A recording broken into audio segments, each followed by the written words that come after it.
আজকে আমরা গড়ের ম্যাথটা দেখব। এখানে একটা গড়ের ম্যাথ দেয়া আছে। গড়ের ম্যাথ দেখার আসলে কিছু নাই। গড়ের ম্যাথ একটা 6, 7 এর 8 এর বাচ্চাও করতে পারবে। সেটা কি রকম? যেমন এখানে বলা হয়েছে যে সি এর মান চাইছে, তিনটা মান দেয়া আছে, এ বি দেয়া আছে, তাদের গড় দেয়া আছে, সি এর মান চাইছে। তো আমরা জানি যে গড় বের করার সিস্টেমটা হচ্ছে কি, যতজন দেয়া থাকবে বা যতগুলো সংখ্যা দেয়া থাকবে তাদের যোগফল ভাগ হচ্ছে সেই সংখ্যাটা ইকুয়াল টু গড়। গড় কত? 40। তাইলে এখন আমরা কি করি, বের করার সময় এ বি সি এর মান বসাই। যেহেতু সি আমাদেরকে চাইছে, তাইলে সি রেখে বাকিগুলোর মান বসাই। 3 4 120 হারাহারি করে তারপর অবশেষে একটা সি এর ক্যালকুলেশন পাই, যেটা করতে আমাদের 1 মিনিট প্লাস সময় লাগবে। অথবা একটা কোনো জোড় বিজোড় বা শূন্য ব্যতীত কোনো সংখ্যা দিলে তখন এটা করতে আমাদের প্রায় অনেক সময় লেগে যাবে, এটা স্বাভাবিক।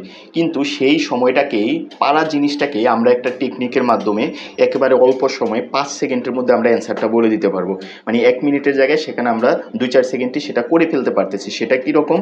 যেমন এখানে বলা হয়েছে এ বি এবং সি তিনজনের গড় দেয়া আছে 40, সি কত।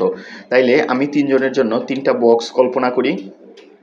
3টা বক্স দেখে নিলাম, তাদের গড় সবার কত করে হবে? সবার 40 করে।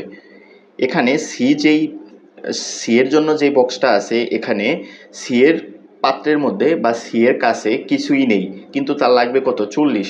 তাহলে এখানে 40-এর জায়গায় এখানে কত আছে? 30 আছে এর জন্য।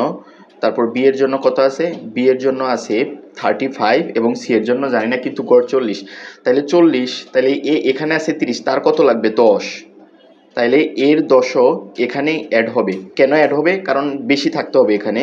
আর এখানে 35, কত? 40 হইতে কত লাগে? 5, তাহলে তার 5ও এখানে অ্যাড হবে। তাহলে এখানে হচ্ছে তার 40 তো অবশ্যই লাগবে, সাথে আরও এখান থেকে 15 লাগবে। তাহলে টোটাল লাগতেছে কত? 55। যদি এরকম হতো যে এখানে 40 আছে, এখানে 40 30-র জায়গায় আছে 45, তাহলে আমার গড় হচ্ছে 40 কিন্তু 45, 5 বেশি আছে। তাহলে এই বক্স থেকে আমি কি করতে পারতাম? 5 মাইনাস করে দিতে পারতাম। এটাই হচ্ছে সবচেয়ে শর্টকাট টেকনিক এটা বের করার জন্য। তাহলে আপনারা এই 2 থেকে 3 সেকেন্ডের মধ্যে এই ম্যাথটা সলভ করে ফেলেন যে চতুর্থ ইনিংসে কত রান হলে তাদের গড় 50 হবে।